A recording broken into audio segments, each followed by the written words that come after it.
Agar tetap sehat, tubuh kita membutuhkan banyak zat, salah satunya yaitu protein.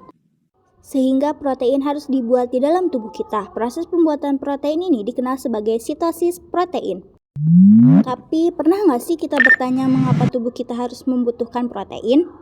Protein memerankan peran penting dalam tubuh kita untuk transportasi zat, pembentukan enzim, dan berperan dalam kekebalan tubuh kita serta banyak lagi. Karena itu kita sangat membutuhkan protein. Bagaimana cara proses terjadinya sintesis protein? Secara umum, sintesis protein terdiri dari dua tahapan yaitu transkripsi dan translasi. Transkripsi merupakan pembuatan salinan mRNA yang berasal dari DNA. Sedangkan translasi merupakan penerjemah mRNA yang menjadi protein. Jadi, singkatnya, proses DNA menjadi mRNA, lalu mRNA menjadi protein. Proses pertama yaitu transkripsi. Transkripsi terjadi di dalam nukleus.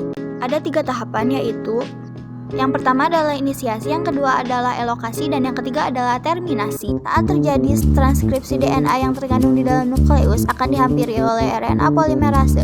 Inisiasi ini terjadi saat RNA polimerase melekat pada daerah promotor. Pada saat itu, RNA polimerase akan membentuk mRNA melalui cetakan DNA template. Poin yang harus diingat saat transkripsi adalah adenin pada DNA akan terpasang dengan urasil mRNA, timin pada DNA akan terpasang dengan adenin mRNA, guanin pada DNA akan berpasangan dengan sitosin pada mRNA, sitosin pada DNA akan berpasangan pada guanin pada mRNA. Ini sangat penting untuk diingat. RNA polimerase akan mengarah pembaca dari arah 5 ke arah 3. Proses ini dinamakan elongasi. Transkripsi akan berakhir pada RNA polimerase sampai pada daerah terminator. mRNA yang telah terbentuk mengandung urutan 3 basa nitrogen yang dikenal dengan kodon. Selanjutnya, mRNA yang dikenal sebagai kodon ini mengarah nukleus melalui pori-pori nukleus menuju sitoplasma untuk memulai translasi.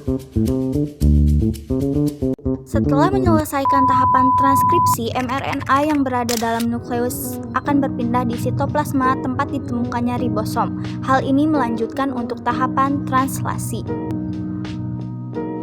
mRNA berperan sebagai cetakan untuk membuat protein. Sebagaimana kita ketahui, mRNA mengandung urutan 3 jenis basa nitrogen yang disebut dengan kodon. Poin yang harus diingat translasi adalah proses penerjemahan mRNA untuk dibuat menjadi protein.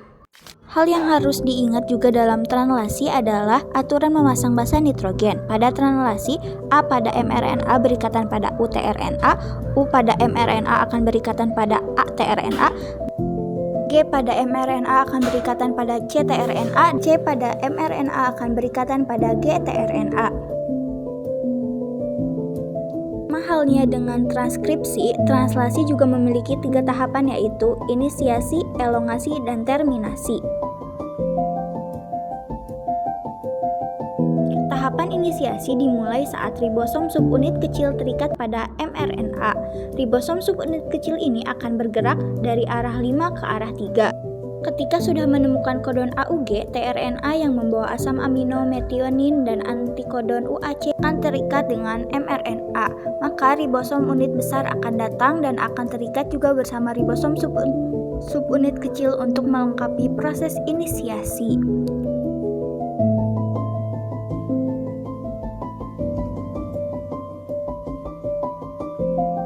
Ribosom subunit besar memiliki 3 daerah yaitu A, P, dan E.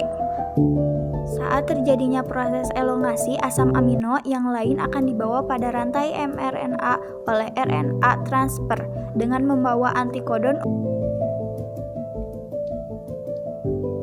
Asam amino yang baru ini akan memasuki daerah A, lalu ikatan peptidan akan terbentuk di antara kedua asam amino pada daerah P.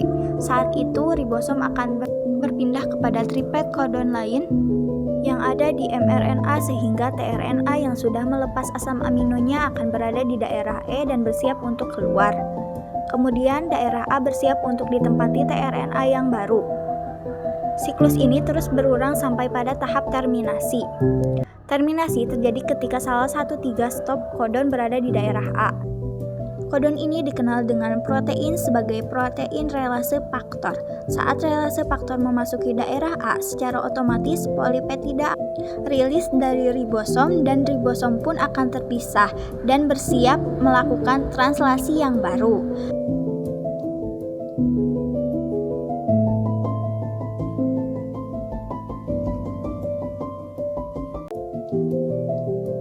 Nah, polipeptida inilah yang dikenal sebagai protein.